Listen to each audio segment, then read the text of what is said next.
తీసుకుంటారు. మళ్ళీ రేపు దినాన భవిష్యత్తులో వెలివ్వకుండా మీకు వస్తాడు, తగ్గుతాడు అని రెండవ రాక. అది మనం చూస్తాం. రెండవ రాకలో రెండు దశలు ఉన్నాయి. మొదటిది రహస్య రాకడ, రెండవ రాకడ. దాన్ని పిల్లలు ఎట్లా అంటే వచ్చినప్పుడు వస్తాడన్నప్పుడు సరే అని చెప్పేసి ప్రారంభించారు. అక్కడ వాళ్ళు అక్కడి నుంచి వెళ్ళిపోయి ఎవరైనారంటే మీరు రెగ్యులర్ వెళ్ళొద్దండి, మీరు ప్రార్థన చేసుకోండి, కాకుండండి అన్నారు. ఎందుకంటే అప్పుడు ఇక్కడ హింస విస్తరిస్తాము. ప్రారంభ దశలో ఆదిమ సంఘానికి ఈ హింస ఎక్కువైపోయింది. క్రైస్తవులు అంటున్నారు చాలామంది దేవుని యొక్క ఆ వాక్యం విని మారిపోతున్నారు. అది వాళ్ళకు సహించరాని నేరం అయిపోయింది. అక్కడ ఉన్నటువంటి రోమి ప్రభుత్వాన్ని కానీ లేక అక్కడ ఉన్నటువంటి ఆ ప్రధాన యాజకులు వాళ్ళంతా కూడా మారిపోక చూసి చాలా కలత చెందారు. అందువలన చంపడం జరిగింది. చాలామంది పారిపోయారు, ఆయా ప్రాంతాలకు వెళ్ళిపోయినారు. యెరూషలేమును వదిలిపెట్టి ఇతర ప్రాంతాలకు వాళ్ళు తలదాచుకోవడానికి వెళ్ళిపోయారు. అలాంటి సందర్భంలో మరి అప్పుడు పెంతెకోస్తు దినం జరిగింది. పెంతెకోస్తు దినం పేతురు ఆయన దేవుని యొక్క సువార్త ప్రకటించినప్పుడు అనేక మంది రక్షించబడ్డారు. అక్కడి నుంచి సంఘం విస్తరించడం ప్రారంభించింది. ఎంత శ్రమ వచ్చిందో అంత సంఘం విస్తరించడం జరుగుతూ వచ్చింది. ఆ సందర్భంలోనే స్టెఫన్ అనేటువంటి ఒక సహోదరుడు కూర్చున్నటువంటి అంశము ఇక్కడ 6వ అధ్యాయం రాయబడింది. అప్పుడు ఏమైందంటే కేవలము అక్కడ క్రైస్తవులు అనే వాళ్ళు లేరు. అప్పటికిగా క్రిస్టియానిటీ అని కాదని వాడెవరంతా దేవుడు నమ్ముతున్న విశ్వాసులు. క్రిస్టియానిటీ ఎక్కడ వచ్చింది అనేదంటే మనం చూస్తే సిరియా ఉన్నటువంటి ప్రాంతంలో ఫస్ట్ క్రిస్టియన్గా పిలువబడిన వాళ్ళు అక్కడ పిలువబడ్డారు. సిరియా ప్రాంతం అంతకుముందు వీళ్ళందరూ విశ్వాసం ఉంటున్నారు. అందులో యూదులే కాదు, గ్రీకులు కాదు, ఇంకా ఇతర మతస్థులు అనేక మంది ఆయా ప్రాంతాల విషయంలో నివసించేటువంటి అనేక మంది కూడా సమకూర్చబడి వాళ్ళు సంఘంగా కూడుకుంటున్నారు. మేడగదిలో ప్రారంభించబడినటువంటి ఆ యొక్క పరిచర్య, దేవుని యొక్క సంఘం గురించినటువంటి పునాది పడిన పరిచర్య విస్తరిస్తూ వచ్చింది. ప్రతి ఒక్కరు కూడా దేవుని వాక్యం విని ఆనాటి పరిస్థితుల్లో ఆ వెలుగును చూసి ఆ వెలుగు తమ హృదయాలకు చేర్చుకున్నారు, రక్షించబడ్డారు. రక్షించబడిన తర్వాత వాళ్ళకు శ్రమలు ఎక్కువగా పాల్గొనేటువంటి ఎవరైనా ఇట్లా దేవుని నమ్ముకుంటే చంపేయటమే. అలా సందర్భంలో సంఘం విస్తరిస్తూ ఉంది. సంఘంలో బాధ్యతలు ఉన్నాయి. ప్రతి సంఘాన్ని కూడా విస్తరించినప్పుడు ఒక్కొక్కరికి దేవుడు ఒక పని అప్పగిస్తాడు. ఒకరు ఒక పని చేయాలి, ఇంకొకరు అంటే ఈ సంఘంలో మనమంతా అంగములు. మనం ఒక చేతులు అయితే, ఒక కాళ్ళు అయితే, ఒక తల వేసి ప్రభు సంఘానికి సిరు ప్రభు అవయవాలని మనం కనుక ప్రతి అవయవం కూడా పనిచేస్తేనే సంఘం చక్కగా పనిచేస్తుంది. ఇక్కడ ఏం చేశారు ఈ కొంతమంది ఆ స్త్రీలు అంటే అక్కడ ఉన్నటువంటి చూడండి 6వ వచనంలో 1వ వచనం చూస్తున్నాం. ఆ యొక్క దినంలో శిష్యులు సంఖ్య విస్తరించినప్పుడు అనుదిన పరిచయంలో తమలోని విధవరాలను చిన్న కూర్చున్నారని ఎబ్రిల ఎదురు గ్రీకు భాష మాట్లాడేవారిని యూదులు కొనసాగారు. యూదులు అంటున్నారా హెబ్రీయులు ఉన్నారు, గ్రీకు భాష మాట్లాడేటువంటి వారి స్త్రీలను చిన్నచూపు వాళ్ళు చూస్తున్నారు, చిన్నచూపు చూస్తున్నారు అని చెప్పేసి అన్నప్పుడు అక్కడ ఏం చేశారంటే అప్పుడు ఉన్నట్టు పెద్దలు ఏం చేశారు, అప్పుడు 12 అపోస్తలులు ఈ 12 మంది ఉన్నారు శిష్యులు దేవునికి. వాళ్ళంతా కూడా ఏం చేశారు, శిష్యులను సమూహంగా పిలిచి ఆ మాట అన్నామా, మేము దేవుడి వాక్యము మానేసి ఆహారము తర్వాత ఏంటి పంచిపెట్టడం యుక్తం కాదు కదా, మేము మా పనంతా కూడా దేవుని వాక్యం ప్రకటించడమే, మేము వేరే విషయాల మీదకి మేము దృష్టి కొనివ్వం అని అన్నట్టుగా చూస్తున్నాం. కనుక ఆహారం పంచిపెట్టడం యుక్తం కాదు. కాబట్టి సహోదరులారా, ఇక్కడ ఎన్నిక చేయబడిన వారు సంఘంలో ఎవరంతా కూడా ప్రధానం వచ్చేసేసి చేయడం మనం ఎన్నిక చేశారు. ఇక్కడ సంఘ క్రమం ఇక్కడ ఎన్నిక చేయబడిన వారు అంతేకాకుండా ఎలా ఉండాలా, ఆత్మతో ఉండాలి, జ్ఞానంతో ఉండాలి. అలాంటి వారిగా నిండుకొని మంచి పేరు పొందిన 7 మనుషులను మీలో ఏర్పరచుకోండి. ఈ సంఘం యొక్క బాధ్యతలు విస్తరిస్తున్నాయి. సంఘంలో చేర్చబడుతున్నారు. చేర్చబడేటప్పుడు ఏం చేశారు, ఆ పవర్ డిస్ట్రిబ్యూషన్ అంటే అక్కడ ఉన్నటువంటి బాధ్యత డిస్ట్రిబ్యూషన్ జరుగుతూ ఉంది. అక్కడ దేవుని యొక్క పని చేయడానికి డిస్ట్రిబ్యూట్ చేయబడదు. ఒకరు ఒక పని చేస్తే మరొకరు ఇంకొక పని చేసి అందరూ ఒకే పని చేస్తే కుదరదు. సంఘంలో అనేకమైన బాధ్యతలు ఉంటాయి. ఆ బాధ్యతలు అప్పచెప్పడం జరిగింది. ఎలా ఉన్నారు వాళ్ళు? ఆత్మతోనూ జ్ఞానంతో నిండుకొని మంచి పేరు పొందిన 7 శిష్యులను ఏర్పరచుకుంది. మేము వారికి ఈ పని నియమించము. అయితే మేము ప్రార్థన యందును వాక్య పరిచయం ఎడతెగక ఉందని చెప్పారు. వాళ్ళ పనులు అవి ఇస్తాము, కానీ మేమేం చేస్తాము? శిష్యులము 12 మంది మా ప్రార్థనలు ఉంటాము, వాక్య పరిచయంలో ఉంటాము. మా డ్యూటీ అదే. మేము దేవుడు మేము డైరెక్ట్గా చూసాము, దేవుడితో మేము మెలిగినాము. అలాంటప్పుడు ఏం చేయాలా? ఇంకా పరిచర్య అంతా కూడా చిన్న చిన్న పనులు చేయాలంటే సంఘంలో విస్తరించినప్పుడు అనేక పనులు ఉంటాయి. ఎవరైతే 7 మందిని ఎన్నుకున్నారో వాళ్ళకి ఆ పని అప్పగిస్తాము. అలొకేటింగ్ ది రెస్పాన్సిబిలిటీస్, అలొకేషన్ అంటే వాళ్ళకి అప్పగించడం జరిగింది. అలాంటప్పుడు ఎవరున్నారు అక్కడ? ఆ మాట జనసమూహంకి ఇష్టమైన వారు విశ్వాసంతో పరిశుద్ధాత్మ నిండుకున్న వారే 7 మందిని ఎన్నుకున్నారు. చూడండి, 7 మంది ఎవరు? స్టెఫెను ఫస్ట్, అలాగనే ఫిలిప్పు, ప్రొకోరు, నికానోరు, తీమోను, పర్మెనాస్. యూదుల మత కృష్ణ వాడు అంత్యక వాడకు నికోలస్ అని వారిని ఏర్పరచుకున్నారు. వారిని అపోస్తలుల ఎదుట నిలబెట్టి వారు ప్రార్థన చేసి వారి మీద చేతులుంచి వారిని అభిషేకించినప్పుడు వాళ్ళు ఆత్మచేత నింపబడి సంఘ పరిచయంలో పాల్గొంటారు. అందరికంటే ఎక్కువగా తీవ్రత కలిగిన వాడు ఎవరంటే పరిచయంలో స్టెఫన్. ఈ స్టెఫన్ కూడా ఇప్పుడు అర్థసాక్షిగా మారబోతున్నాడు. మనం చదువుకున్నటువంటి అంశాలన్నింటిలో కూడా స్టెఫన్ అర్థసాక్షిగా మారిపోతున్నట్టు చూస్తున్నాం. అక్కడ భాగాలు చూస్తే 6వ అధ్యాయం 8 నుంచి ఇక్కడ 13 వచనాలు కూడా మనం చదివినప్పుడు మరి ఇక్కడ ఏం జరిగింది? ఈ యొక్క స్టెఫన్ మాట్లాడుతున్నాడు. ఏమంటాడు? స్టెఫన్ కృపతోనూ బలంతో నిండిన వాడి ప్రజల మధ్య మత్కార్యం గురించి గొప్ప సూచక్రియలను చేయించున్నాను. అప్పుడు లిబర్టీ లాంటి వాడు సమాజంలో, కురేనీల సమాజంలో, అలెగ్జాండ్రియా సమాజంలో, కిలికియా నుండి, ఆసియా నుండి వచ్చిన వాళ్ళు కొందరు వచ్చి స్టెఫన్తో తర్కించసాగినారు. ఇది జరుగుతూ ఉంది. ప్రభు కూడా ఇదేమి కూడా ఆయన కూడా అది దూరం కాలేదు. పౌలుతో తర్కించారు, అక్కడ శిష్యులతో తర్కించారు. ఏమైనా మనం మోసే ధర్మశాస్త్రంగా పాటిస్తున్నాము, మీరు వచ్చి కొత్తగా ఏంటి మాట్లాడుతున్నారు? ఆత్మ అంటారు, యేసు ప్రభు అంటారు, రక్షకుడు అంటారు. ఏంటిది? శిలువబడిన రక్షకుడు, శిలువబడిన ప్రభు మేమంతా ఎలా భావించామంటే ఆయన దోషిగా మేము భావిస్తే మీరు ఆయన రక్షకుడుగా అంటారు, ఆయన దేవుడు కుమారుడు అన్నాడు. మరి ఆయన అది ఏంటంటే దేవదూషణ కదా అని మీరు వచ్చి ఇలాగా ఆయన గురించి చెప్తున్నారంటే స్టెఫన్ చాలా వివరించాడు. మాట్లాడుతుండగా అతడు అనుపరిచిన జ్ఞానము ఆయన తన ప్రయత్నం ఆత్మను వారు ఎదిరింపలేకపోయి ఇంకా ఆత్మచేత అనిపించినప్పుడు ఏమి మాట్లాడలేకుండా పోయినారు. అప్పుడు వారు వీడు మోసే మీదను దేవుని మీదను దూషణ వాక్యం కలగక మేము ఇంటి వరకు చెప్పుటకు మనుషులను కుదుర్చుకొని కొంతమంది గ్యాదర్ చేసుకుని కుదుర్చుకొని ప్రజలను పెద్దలను శాస్త్రులను రేపు వచ్చి అది పట్టుకుని మహాసభ ఇద్దరు తీసుకొని పోయి అబద్ధపు శాస్త్రం నెరవేర్చి ఇప్పుడు అది ఆ పెద్దల సమూహం ఏమంటారు? సెన్హెరిద్దీన్ అంటారు. సెన్హెరిద్దీన్ అనేది అన్నాడు. అది హెబ్రీ భాషలో తమ్మది, హెబ్రీ గ్రీక్ భాషలో చెప్పబడుతుంది. ఆ సెన్హెరిద్దీన్ దగ్గర పెడితే వాళ్ళు ఏం చేస్తే ఇప్పుడు పెద్ద పంచాయతీ చేస్తారు. మనం గ్రామాల్లో పంచాయతీలు అలాగా ఈ సెన్హెరిద్దీన్ అనేది యూదులకు ఒక పెద్ద పంచాయతీ అన్నమాట. అక్కడ నిలబెట్టినప్పుడు వాళ్ళు ఏం చెప్పారు? ఈ మనుషుడు ఎప్పుడు ఈ పరిశుద్ధ స్థలము మన ధర్మశాస్త్రం విరోధంగా మాట్లాడుతున్నాడు. అది చాలా నేరం అన్నమాట. మోసే ధర్మశాస్త్రాలను ఎదురుగా ఎవరన్నా మాట్లాడితే అది నేరం ఉంటుంది కనుక మాట్లాడుతున్నాడు.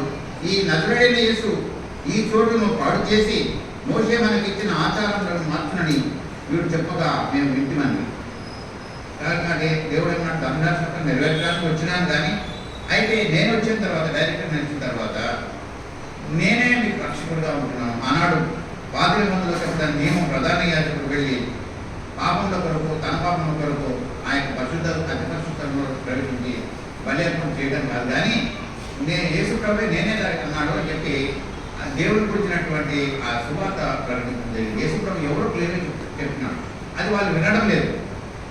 దాని పర్యవసానికి ఏం చూడండి, సభలో కూర్చున్న వారందరూ అతని వైపు తీర్చుడగా ఆయన మాట చెప్తుంటే స్టెఫన్ యొక్క ముఖం ప్రకాశించింది. తర్వాత ఏమి చూడండి, ప్రధాన యాజకుడు ఏమంటాడు 7వ వచనంలో, ఈ మాట నిజమేనా అని అడిగాను. అందుకు స్టెఫన్ చెప్పినది ఏమనగా, సహోదరులారా, తండ్రులారా వినుడి. మన పితరుడైన అబ్రహాము హారాన్లో కాకుండా మునుపు మెసొపొతామియాలో ఉన్నప్పుడు మహిమ కలిగి దేవుడు ప్రత్యక్షమై ఉన్నాడు. అంటే 7వ అధ్యాయం నుంచి మొత్తం పాత నిబంధనలో జరిగిన సంఘటనలన్నీ 53 వచనాలు చెప్పాడు. 7వ అధ్యాయం 53 వరకు కూడా చెప్పుకుంటా వచ్చి చివరికి ఏమైనట్టు చూడండి. ఈ సమయంలో అతని గురించి ఒక వచనం మనం చూస్తున్నాం. 53 తర్వాత స్టెఫనును ఏం చేస్తారంటే వాళ్ళు స్టెఫనును వారు 54 వచనం చూడండి. 54 7:54 అపోస్తలుల కార్యం 7:54 వారి మాటలు విని కోపంతో మండిపడి అతన్ని చూసి పనులు పెట్టి అయితే అతడు పరిశుద్ధాత్మతో నిండిపోయిన వాడై ఆకాశం వైపు ఏది చూచి దేవుని మహిమను యేసు దేవుని కృపాసనములో నిలిచి ఆకాశం తెరవబడ్డది, మనుష్య కుమారుడు దేవుని కృపాసనములో నిలిచి చూస్తున్నానని చెప్పారు. వారు పెద్ద కేకలు వేసి చెవులు మోసుకొని ఏకంగా అతని మీద పడి పట్టణంలోకి అతన్ని నిలబెట్టి రాజు నుండి చంపేది.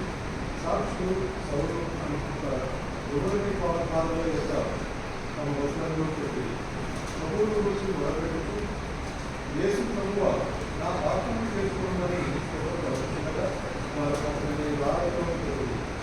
అతని నోట్ల నుండి ఎక్కువ వారి మీద నీ పాపం పోకూడదని ఒక శబ్దంతో కలగదు. ఈ మాట ప్రభుని వినిపించారు.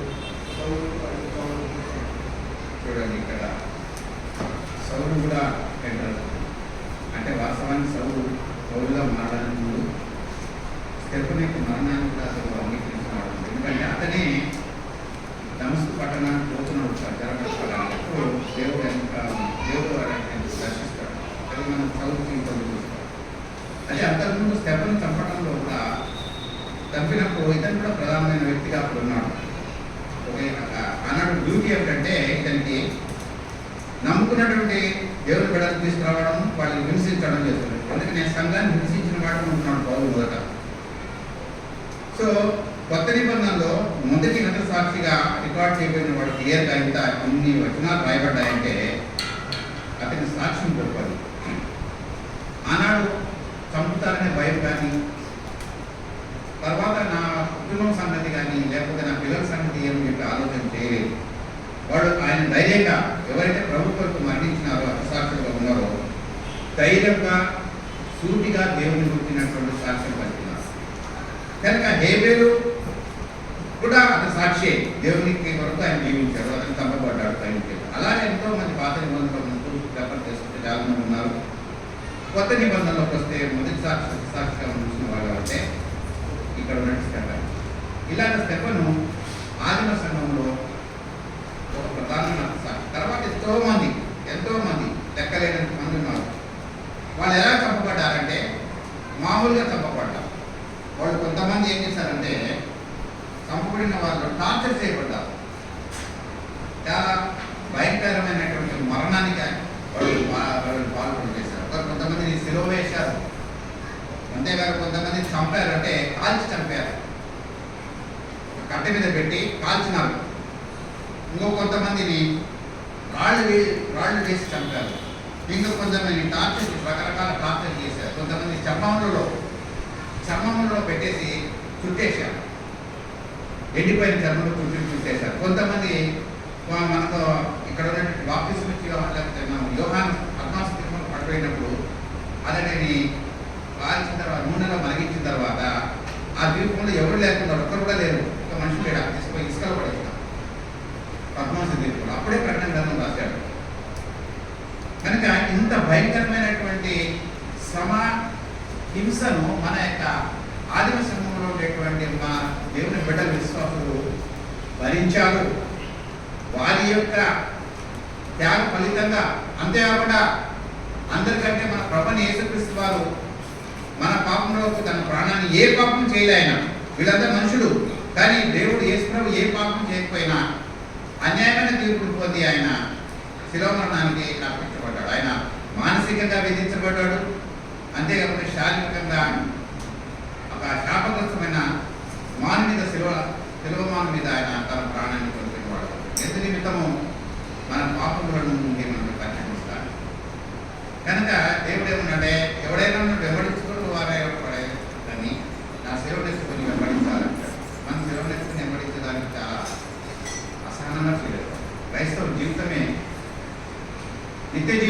పార్సల్గా చేసినా కూడా మనం పద్యం ఉండాలి. ప్రతి విషయం అబద్ధం ఆడకూడదు, ఇంకా రకరకాల తప్పులు చేయకూడదు.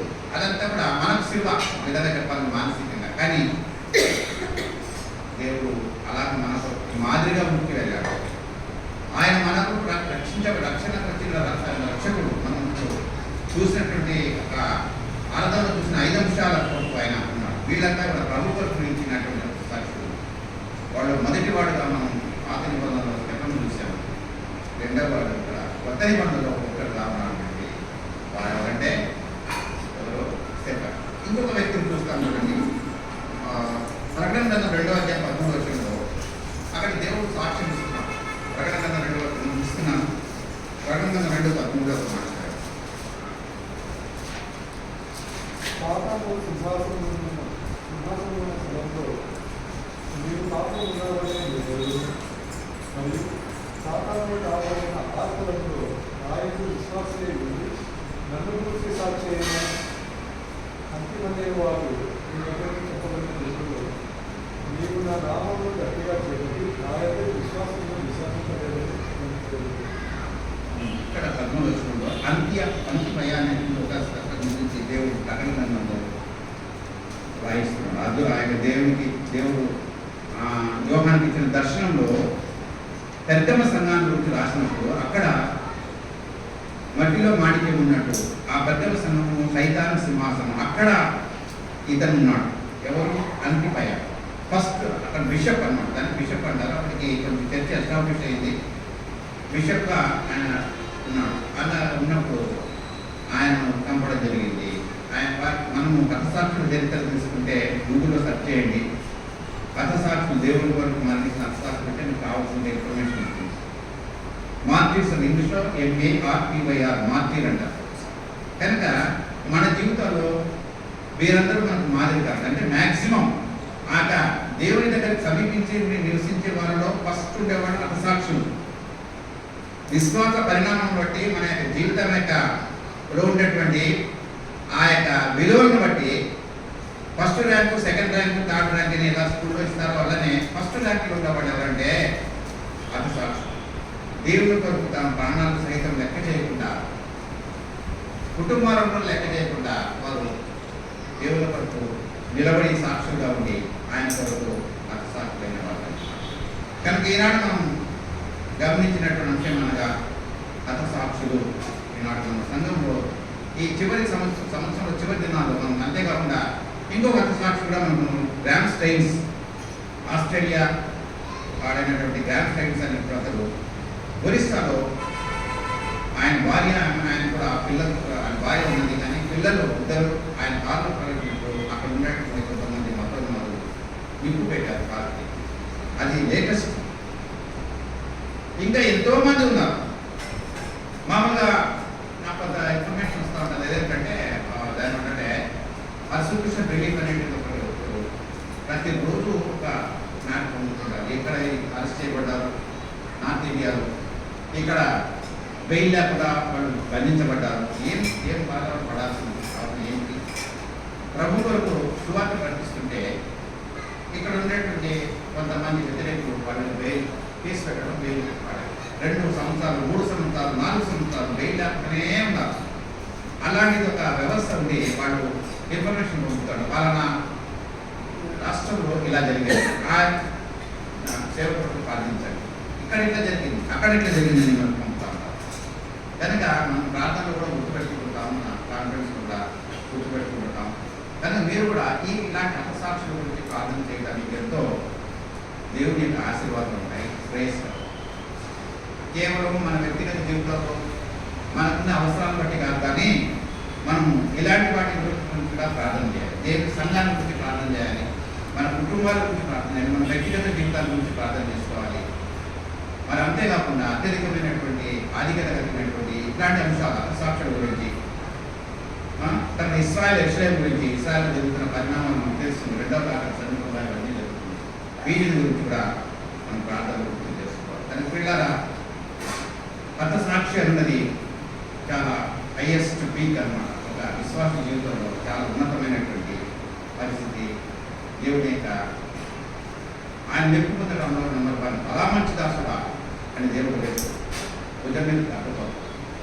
నీకు ఇచ్చిన పని నేను నీ శక్తికి మించి చేసావు.